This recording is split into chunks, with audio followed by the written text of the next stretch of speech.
Today on the Davenport Podcast. Self-care, I don't want to talk about that. Maybe get some ice cream, that might turn into some chips. But When it's procrastination, that's not self-care, that's procrastination. I don't have to be nice because hashtag self-care. I'm too afraid of falling asleep and burning my house down. I mean, there is nothing wrong with a good mani-pedi. He did flip a car in the title sequence. My hair, my jeans, or a swimsuit. Cha-ching! Dad needs a timeout right now.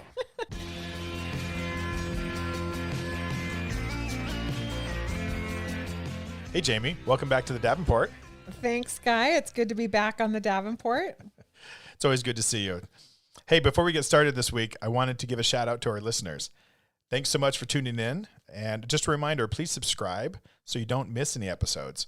And if you like what you're hearing, please leave a review. We love to get the feedback. We love to see what people are thinking about our podcast. Yeah, and to those who have left a review, Thank you. Thank you. It just makes my day when I read that. Yes. So what is our topic this week, Jamie? So we're going to go way back, right? Right now, the buzzword in pop culture is all about self-care, but actually the term self-care goes way back. It's actually an ancient principle. Like when you say ancient, like 2015? No, like Eastern medicine, right? Oh, okay. So when you go back, even like Chinese culture and Eastern medicine, self-care was a huge part of preventive care.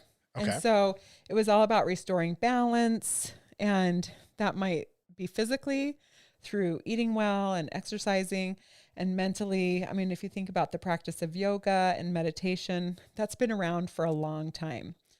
And what's funny and interesting is maybe how Western culture has adapted this term of self-care. And so perverted maybe is the right word, but yes. I'm taking a 6-day trip to Beverly Hills, and it's to take care of myself. So going back to what you're saying, so that awareness, because like in those Eastern studies or Eastern medicine or those ancient kind of things, as you were saying, the self-care was more awareness of health and practices to maintain health. And to nourish yourself. And nourish, okay. Nourish yourself physically and spiritually and emotionally.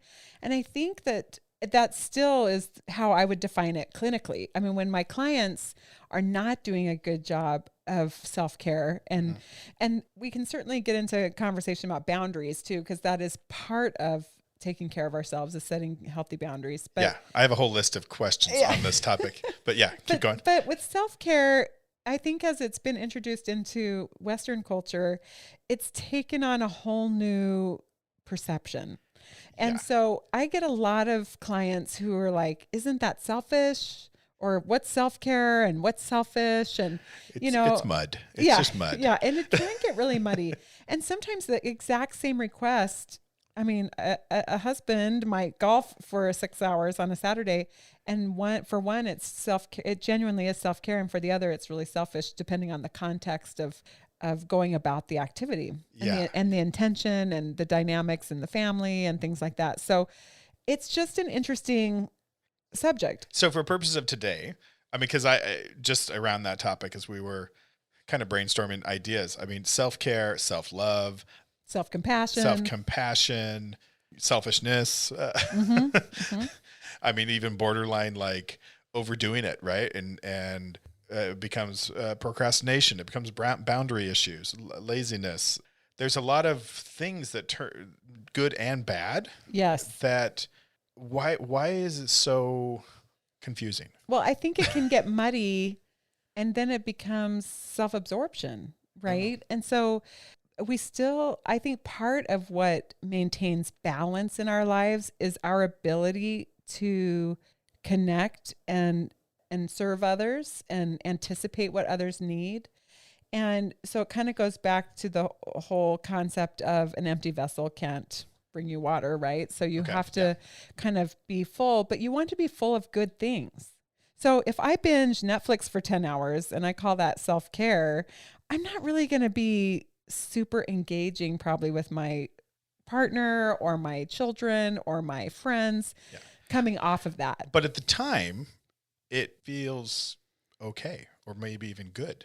And there right? might be times that you could call it self-care, but I think you have to be careful because I think that could just be numbing behavior or I'll give you an example. If I'm like, kids are down, Aaron's, gone to bed early. I'm like, I'm not ready to go to bed. I'll put some show on, maybe get some ice cream, that might turn into some chips, but and then I wake up at 4 a.m, my hand in a bag of Doritos and an empty pint of ice cream next to me. And I know at that moment that was not self-care. Right. But why? But when I started, I was like, oh, this is indulgent. I'm having a little private party tonight. Yeah. Almost what you're describing though is like, I'm entitled to have this ice cream and this time, rather than what does my spirit need? What does my body need? What do my emotions need to rebalance? So I was doing a cheap date. Yeah. That's a good way to put it, right? Like it's saying, and if you think about it, like when my husband and I first got married and we got married, mid-30s. Yeah. So we both had lived alone and we're probably, doing things our own way for a long time. Yeah. You get set. Yes.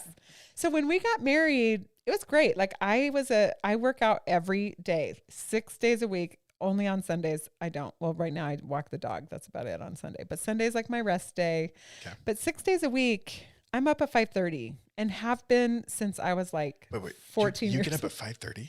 Yes. Oh, you do not want to know how many hours past 5:30 I sleep, but and go ahead. That's why, Is that self-care? Or no, I'm self-caring. That's what I'm doing. You're right. But I go to bed early too. I do, like, I'm pretty tired by 10 o'clock. So I go to bed.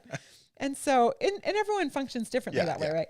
But I remember my husband and I would run together in the mornings and it was great. And then I had a baby. And all of a sudden, it was like this push-pull. Well, I want to work out while you can be here to watch the baby. And he's like, well, I want to work out too. And I was like, well. And before, we both could do that. Yes. And then all of a sudden, I was like, I don't want to be the one to make this sacrifice. Like, I can't function mentally if I don't do this. Yeah. And so we would have this really kind of push and pull about, okay, I'll go every other day. And for the first few months, I was staying at home. And so I could go later in the day, but it's different when you're pushing a Bob stroller versus just going and having that time by yourself, Right. And so it's an event. Yes. Like there's stuff, there's diapers and there's, it was just like, it's never just pop out with the stroller. Right. And so that was an adjustment for me. And I have always used my workout time as my alone time. It's how I recharge. It's how I recenter. It's how I work through stuff. I have lots of conversations in my head during that time. So all of a sudden doing that with a baby, I wasn't feeling that sense of balance that came from when I did it by myself. Yeah. Well, probably the distraction one, right? Yes. And then, I guess thinking about what you just said, it sounds like advocacy. Yeah. For yourself. That's a good way to look at it. Because let's define selfishness. I mean, how would you define selfish? What does selfish feel like to you? It's doing what you want at the expense of everything else. Yeah. Or like, and I feel like in addition to that, it's a disregard for others too. Yeah. Whereas self-care, I'm still going to regard my partner, my kids, my friends, like how are my actions impacting them? And how does it impact me emotionally, spiritually, and physically? So the benefits, the personal benefits are wrapped into that, but it's advocating for you because you know you. Yeah. And what you need to function and maintain health, both emotionally and physically. Yeah. But then where does it, so if that is self-care for you, is it the same for your spouse? Or, I mean, is it a universal or is it customized? No, I think it's something that you have to talk about with, the people in your life. And I think it goes back to our values episode even. Okay. Because what we value and what we need and knowing ourselves well enough, some people don't need as much to recharge and to rebalance and recenter. Like my husband needs way more sleep than I do. I can function on a lot less sleep. Like when we go on vacation, he's like, "Are we taking a nap?" And I'm like, "Oh, a nap? That's who needs a nap, you know?" And like on Sunday afternoon, he loves to take a nap, and I'm like laying there like thinking of 8 million things that I should be doing. I just can't relax enough to take a nap. Yeah. And so that doesn't make him lazier than me. It just his wired different. He needs sleep in a way that I don't. Yeah. So you said laziness, and I mentioned that earlier. I think that personally, that's where I feel like I get sideways with the self-care, right? Because I start talking in my head, and I'm like, okay, I feel I need a break right now, or I need to recharge. And so I'm going to put off something that maybe I was supposed to do, or that I had on my plan, my list. Mm-hmm. And then the voices in my head say, well, you're just being lazy. You're just putting it off. But then the other side says, but you deserve some time. You deserve to sleep a little longer. You deserve to, push off that email. But there's those forces, right? I guess I have a hard time. I have a hard time with self-care because I feel like I feel guilty, but at the same time, I do believe that you can reward yourself. You're supposed to take care of yourself. Yeah.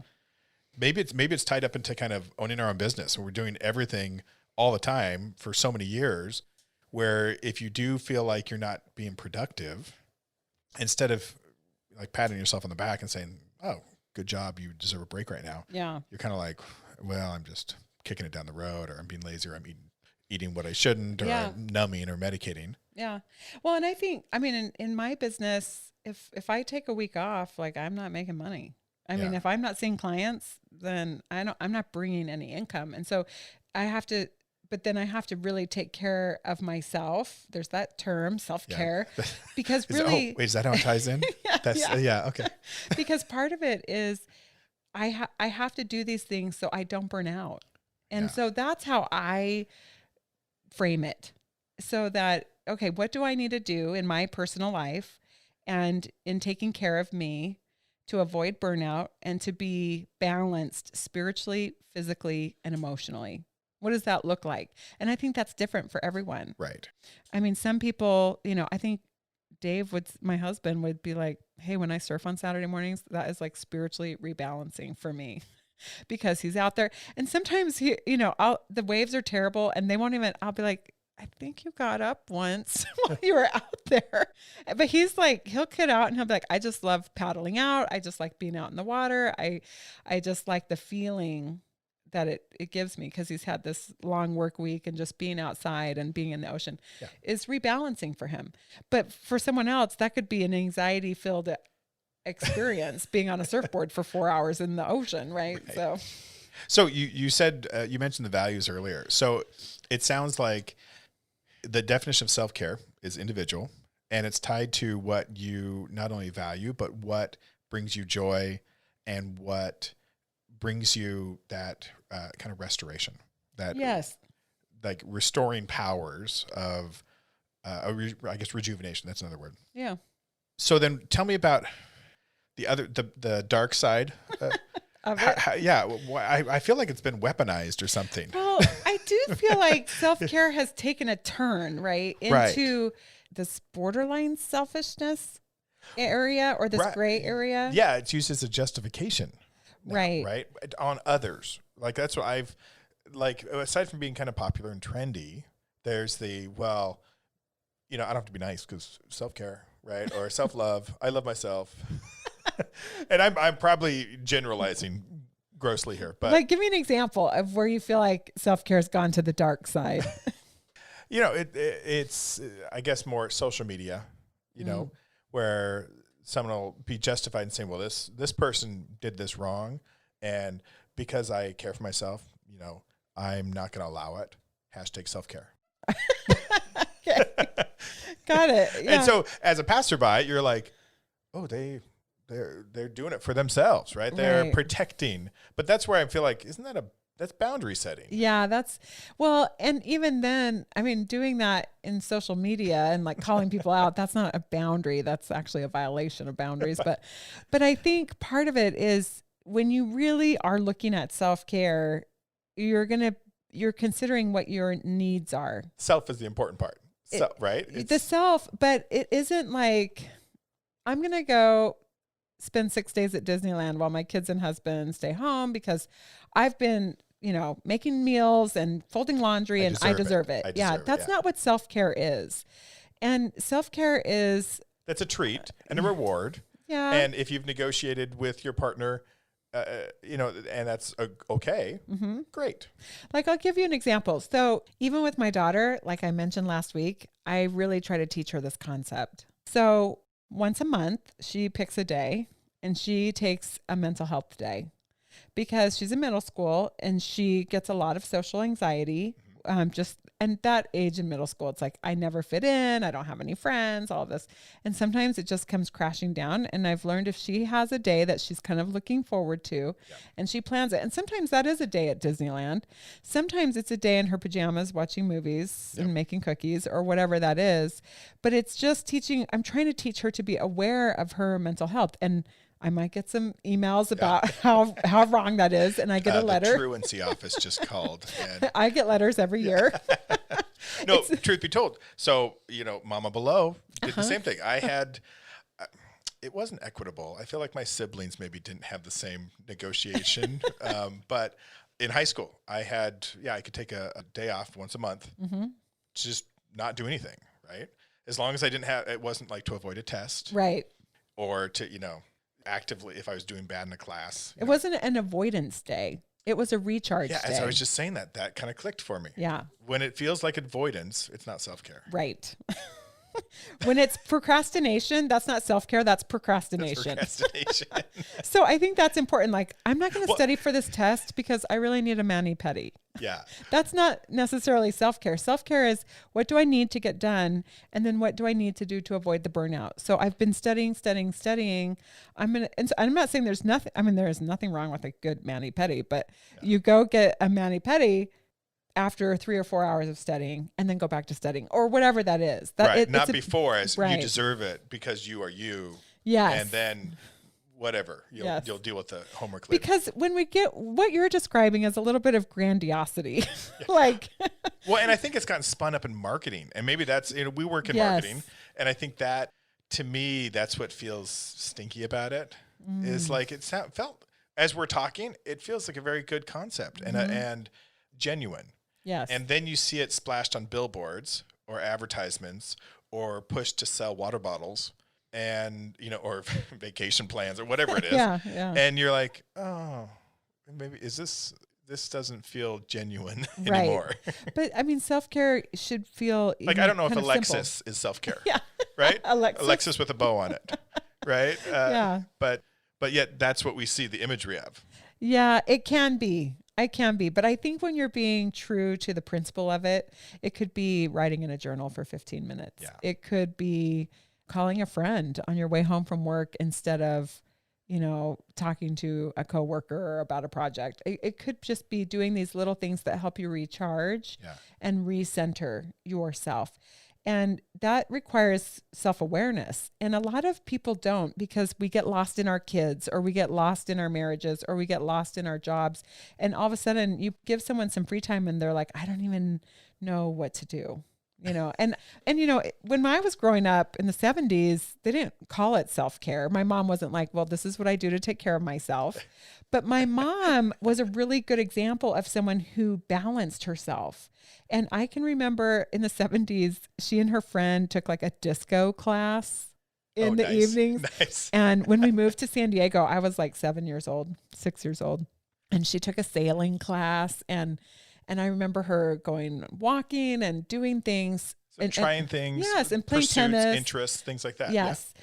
And she'd go to lunch with girlfriends or do these different things. And occasionally, maybe once a year, she would go to Palm Springs with a few friends or something like that. Never overindulgent. We didn't have a lot of money growing up.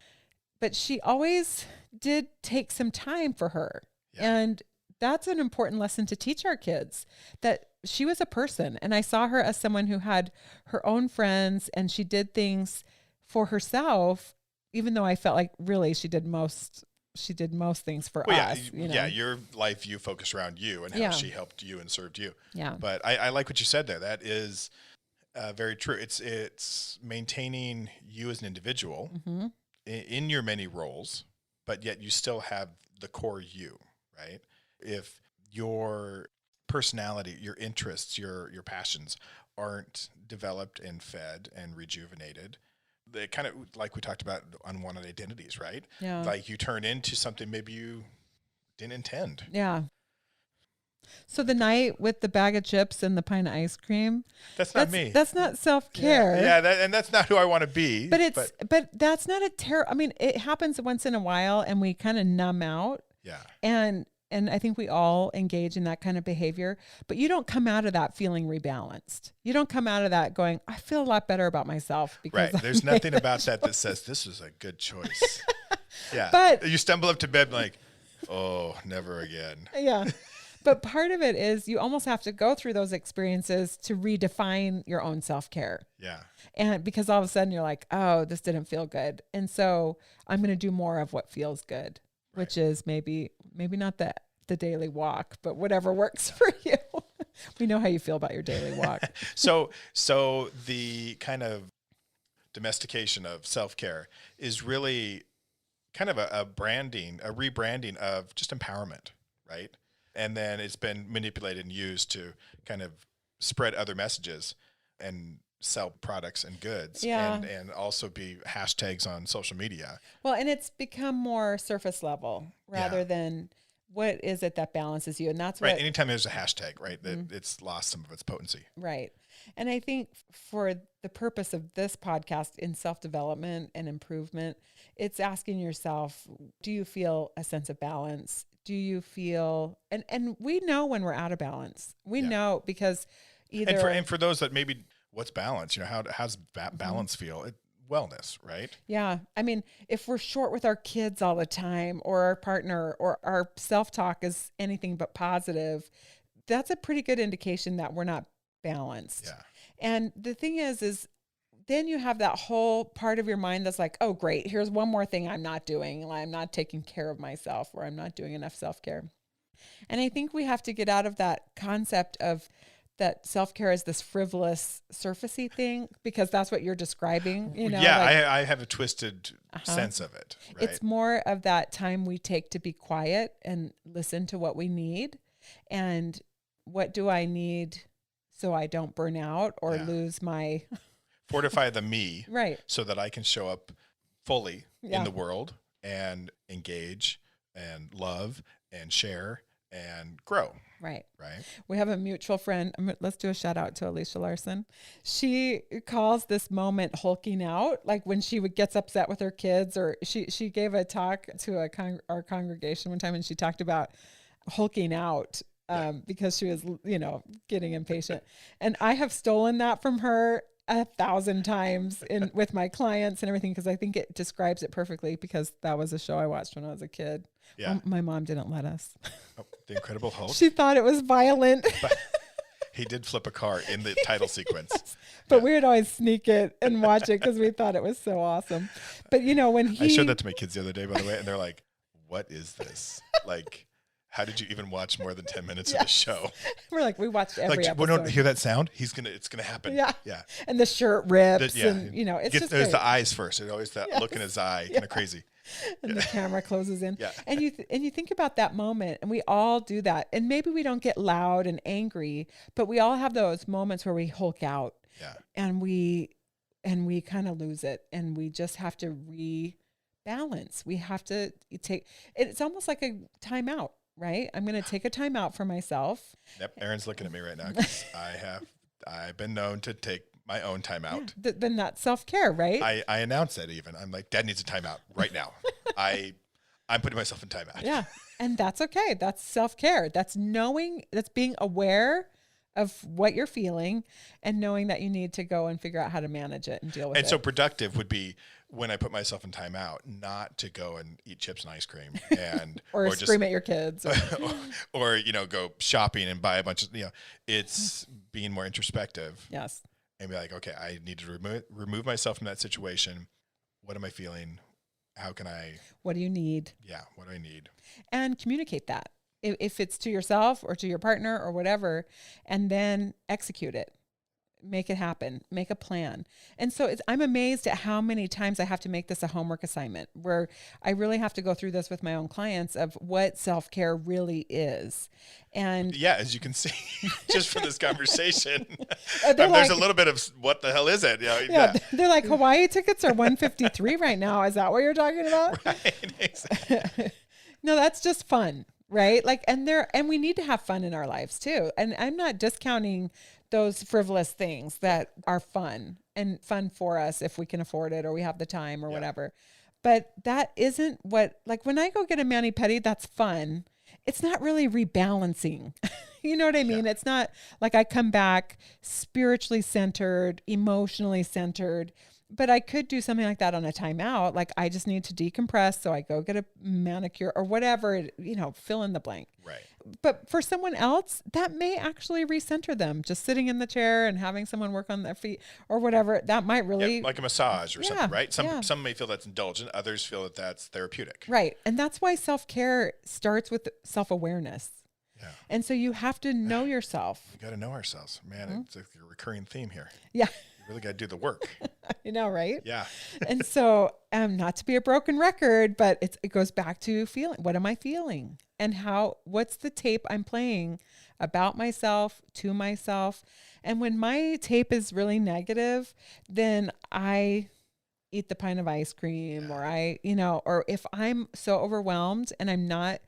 You don't want to think at all. Right. Yeah. Then I'm not thinking about self-care. I'm actually just being indulgent and running faster than I have energy to And do. that's where even, to the nth degree, that's where those addictive behaviors can kind of take control, right? Sure. If you're numbing, it can escalate and pretty soon you're kind of out of control. Yeah. I mean, I've had over the years, like I've had couples, they struggle with gaming, or it could be pornography, or it could be food addiction. I mean, you're the phone. Fill in the blank, right? But we'll have that vice that fills that void, and it does feel good. It feels good to call it self-care, yeah, instead of calling it an addiction, right? Like my husband will tease me like, "Hey, when you can't sleep, it's kind of expensive," because when I can't sleep, all of a sudden I'm like, just Amazon just makes it so easy. Cha-ching! Yeah. Oh, just swipe right. Yeah.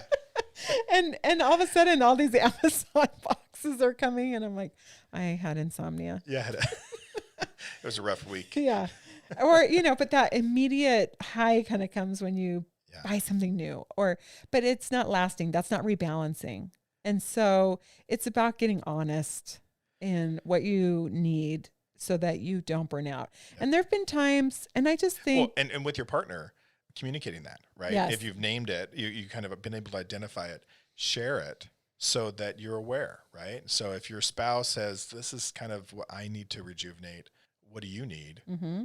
Then when it does come down to, hey, I want to work out, or I want to work in the garden, and it's dinner time, the other spouse can say, oh, well, I'm okay. You go work in your garden. I think, my wife, so many times I can think, I feel like I want to do something indulgent. Like, I want to go to this car show. I know I went to a car show last week. Or I want to, just as we were recording this podcast, a random wheel showed up at our front door. And, I run it by her, like, I'm going to buy these wheels. And she's like, that's fine. And I'm like, are you sure? Like, do you want to know how much they're going to cost? And she's like, you deserve it. Yeah. And I think, oh my gosh, I have the best wife ever. You do. I don't always have I do have the best wife ever. But my husband would be like, really? Didn't you just buy a new bike? Did you just buy wheels? You have too many wheels. But it gives me, because she gives me that leniency and acknowledges kind of how I rejuvenate. When it comes time for her, I am more than willing to do whatever it takes. If I need to babysit for a whole day, I know tomorrow she's going to get a haircut. Special time of the month for her. She loves that. Yeah. Right. Whatever I need to do. If I need to, babysit and host a party and clean the house, I'll do it. Make it happen. Right. Yeah. You go get your haircut, and don't even tell me how much it's going to cost. Yeah, that's right. When I was dating my husband, when we got engaged, I said, there's 3 things you can never ask me how much it costs: my hair, my jeans, or a swimsuit. Because when women find jeans in a swimsuit that fit, you don't even look at the price tag if you look good enough. Yeah. But and my hair, and my husband doesn't have any hair. Like you said, follically challenged. Follically challenged. So I tease him. I'm like, all the money we're saving on your hair, we'll just put it into. Yeah. I've been using the same hair trimmer for decades now. Yeah. That $19 went a long way. Yeah. Yeah.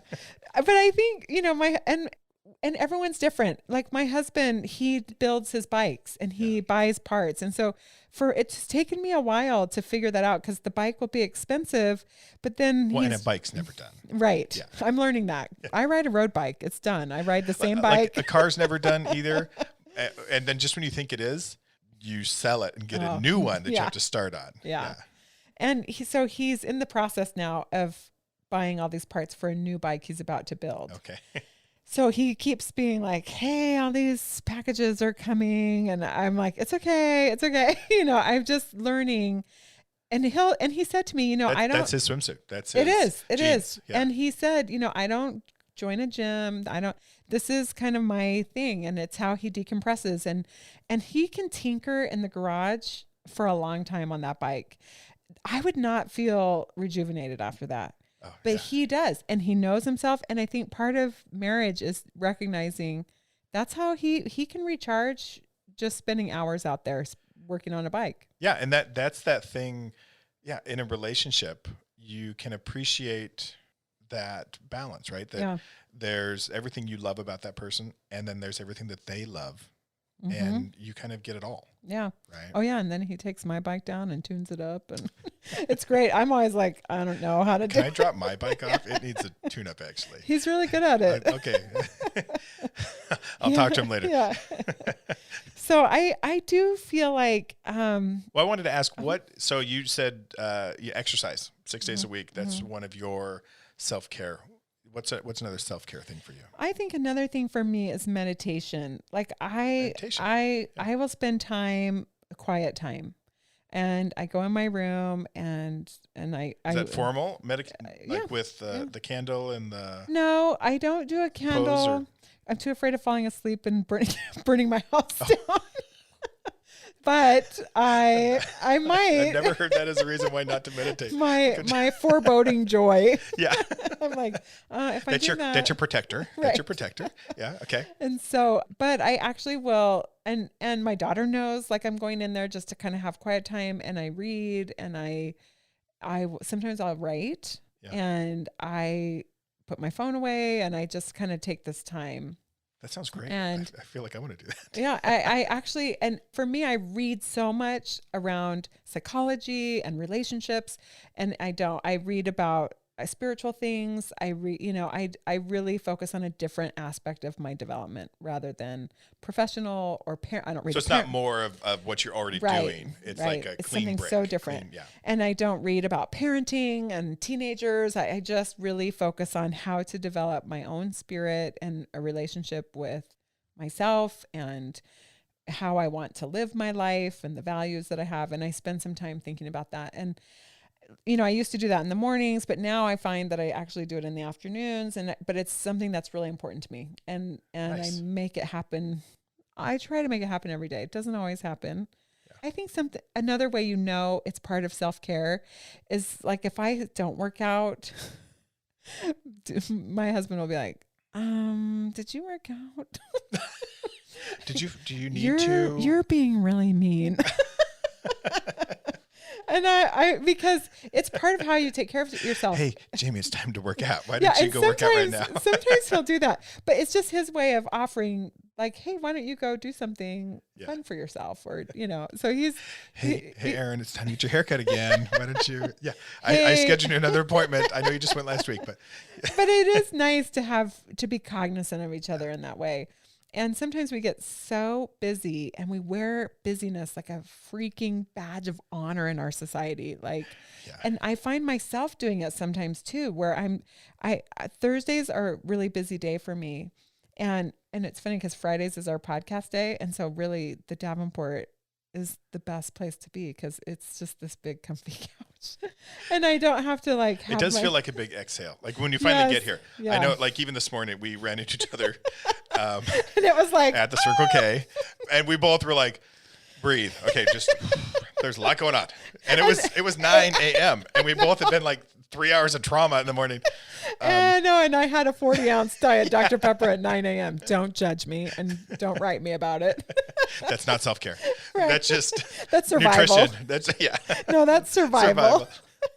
And so I think part of it is, and that's where the self-compassion piece comes in, right? That you're not going to do this perfectly. We're not always going to be balanced. We're not always going to center ourselves.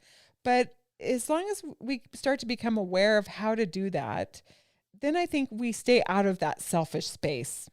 Yeah. The awareness is definitely key. And then going back to that word advocacy, I like And I think that's why you've been uncomfortable with that phrase self-care, because you're like, it does feel like another way of being selfish. Yeah, it feels like a way to mask selfishness. Yeah. And as you've explained And it can be. It can. That's where you can do all kinds of bad things with it. But when it's pure sense, I can see where it's necessary. Yeah, definitely. Yeah. I'm thinking of kind of what would be my self-care. And I think I'm laughing looking at my wife here. Do you know Mr. Sketch Smelly Markers? Oh, do you remember those? Yeah. I'm a sensory kind of guy. Yeah. This sounds funny that I love this. I love getting a huge pad of paper, like those jumbo 20-inch by 30-inch, pad of paper, and my pack of Mr. Sketch Smelly Markers. Nice. Which I bought a ton of them because I didn't realize when I was a kid, those were like gold. Yeah. And like whoever had those was like, the best. And then I found out they were like $8. So I was like, everybody gets a pack of smelly markers. Anyway, so I get my smelly markers, I get my notepad, and I love to do like a mind map exercise. Yeah. And I don't know why it gets so I love it. And Aaron's like, do you need to go do your mind mapping? Do you need to go do your it's the coach in you. Do you need your pad and your pens? And I do different colors, and I'd be like, and a lot of times I save them and I'm like, they kind of look the same, so maybe I'm not improving, but there's a lot of the same content on there. Yeah. But just the act of sketching it out. It's not just thinking or making a list. There's the markers, there's the smell, there's the freedom to like make it big and kind of graphic. Yeah. And I'll kind of sequester myself in the bedroom, do that for like an hour, and I come out and I'm like, okay, life's good again. Like I kind of reset. Yeah. So I can see that's my self-care. And I think so. I think maybe the differentiation is there's selfishness, which is like a complete disregard for how my actions impact others, and it's all about me. That fear that you're talking about. Yeah. Then self-care is really, what do I need to balance myself spiritually, physically, and emotionally? And then there's just fun. Yeah. And I think fun gets labeled as self-care. Yeah. And or indulgence. And indulgence. And I think we just need to call indulgence and fun. And that doesn't make they're okay. That's totally okay. We don't have to hide that. That's maybe the other thing. People feel like they have to hide their indulgence or by fun. Calling it self-care, then it's more socially acceptable to engage in it. But it's okay to be like, I'm just going to have fun. I'm going to go do this for myself. I mean, I do that with my subscription to Massage Envy. Nice. My husband's always maybe once a year, he's like, wait, are you still doing that? I'm like, yep. It's fun. It's fun. And I actually feel like it's part of how I do maybe deal with stress and kind of decompress. It's not necessarily self-care because it's not what rebalances me. I don't go every week or anything like that, but it is something I like to do on a fairly regular basis. So it's just kind of redefining how you look at self-care, how you look at fun, and then kind of making sure you understand how you're defining selfishness. Yeah, and having the confidence in yourself because you've done your values work and your identity, and having confidence in your choices. Yeah, because it's a choice, and feeling confident that you can take the space. Right? I can do this to indulge.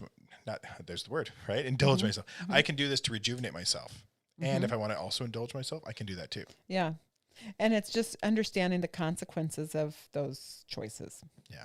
So hopefully that brings a little clarity on the subject. I know you were like, self-care, I don't want to talk about that. But I'm like, that's why we need to talk about it. Yeah. Because a lot of people, they define it in a way that really isn't true to what it is. Yeah. Well, and in anticipation of this, I listened to a couple different podcasts, and remember the list I came to, I was like, I have like 20 definitions for self-care, and none of them seem to match each other. Yeah. And So how do you feel after this? I feel good. I feel like it's there. I think a lot of people probably it's there in their life already. The label is maybe misapplied. Yeah. And so knowing that self-care is good, it's natural, it's necessary. Yeah. And get really clear on kind of what it is so that you advocate for yourself, that you can set up boundaries, but also have an open discussion with people in your life so that they can respect and you can respect their self needs, their needs, their care. And then when someone labels something as self-care that's not, just be confident that, that's just fun. That's just indulgence. Yeah. You're just having a bad day and you need some time out. Yeah. And let it go. And that's okay. Yeah. Yeah. Well, good. I'm glad you feel better about it. Gotta do some self-care. That's right. Without the chips and ice cream. Thank you. That's possible. Very good. Well, it was good talking to you as always. Always good to be here. Take care. Bye. Thanks so much for listening this week. Stay connected by following us on Instagram or Facebook at the Davenport Podcast. For more information on coaching services with Guy, visit his website, thecoachguy.net. For additional information regarding counseling services, the Daring Way curriculum, or relationship counseling, please go to jamiepyatt.lcsw.com. The Davenport Podcast is provided for informational and entertainment purposes only. Although Jamie is a licensed clinical social worker and Guy is a professional life coach, the information and opinions shared by the hosts and their guests are not intended to be a substitute for professional, medical, or mental health advice, diagnosis, or treatment. The information on this show does not create a client-therapist or coaching relationship and should not be taken as professional advice or guidance. Please consult with your physician or a qualified healthcare provider regarding any medical or mental health conditions.